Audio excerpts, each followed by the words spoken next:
How do you successfully implement change within an organization so that you're not causing problems, upheaval, and really messing up things, messing up your plans and making everything fall apart?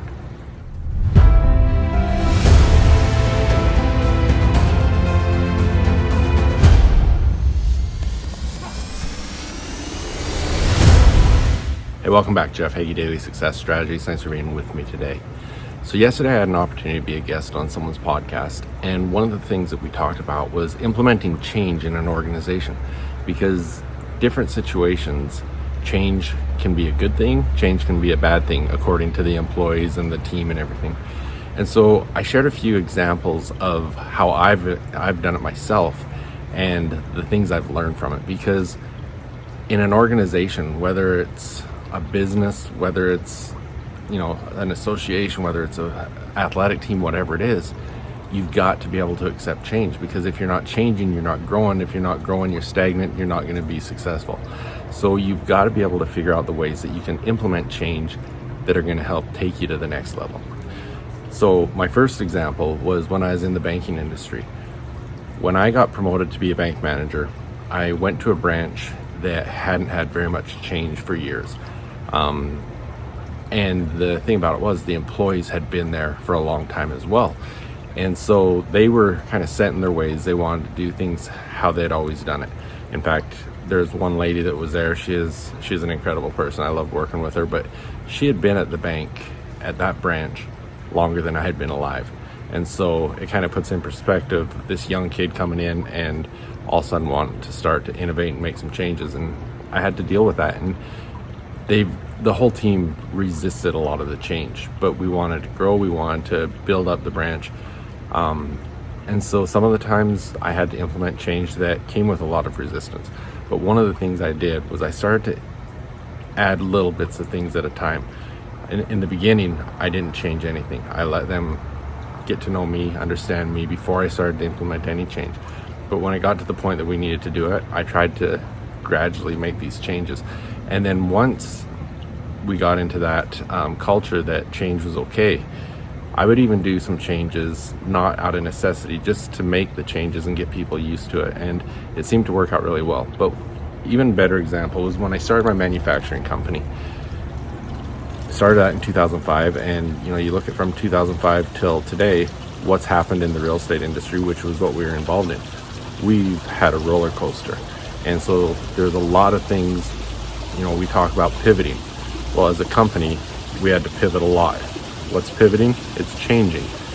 And one of the things we did was we accepted that fact that change was good. Change meant that we were growing. And I think one of the important things when you're implementing change is to look at two things. One, that it's not just the flavor of the month. Because where you're going to get a lot of resistance is when you're just starting to throw out things. Oh, let's try this, it didn't work. Let's try this, it didn't work.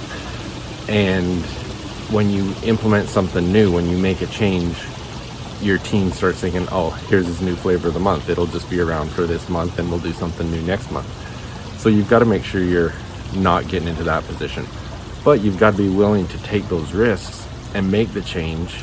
And if it works, that's great. It was good calculated risk. But if it doesn't work, you've got to say, it didn't work. We failed at that. What do we need to change?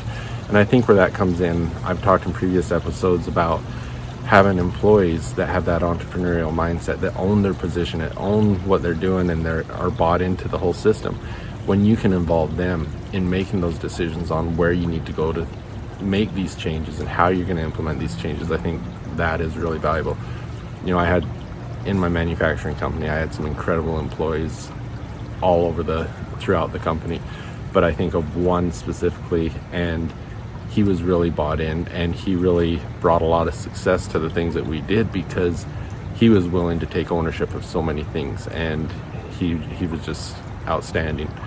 And when you can get your employees involved in that and making those decisions and taking things in new directions and value their feedback and value their thoughts and opinions, you can make those changes. And if they don't work out, then they're more apt to be on your side to say, okay, that didn't work. What do we have to do to take a new direction to make it work? And so I think that's one of the things you need to look at is change is good. Change is something that's going to help you adapt to what you're facing. It's going to help you grow. I mean, look at all the businesses over the last 2 years as we face different things throughout the pandemic with shutdowns and, you know, all the different things we face. We had to change. And if you want to continue to grow, whether you're in a pandemic or not, you've got to be willing to make those changes, make adjustments, and continue to grow, and be willing to take the risks that you're going to step out of the box to make things happen. And when they do work, great. You continue to grow and do what you need to do to continue that. And when they don't work, you reassess and you figure out the other changes you need to make in the new direction you'll go. Change is good. Give it a try. Be smart about it. Involve your team. Thanks for being with me. Please do me a big favor. Share this with at least one other person. And you know what? If you take a screenshot of wherever you're listening to this and post it on Instagram and tag me, I'm going to give away a valuable Christmas present to one of the people that does that this year.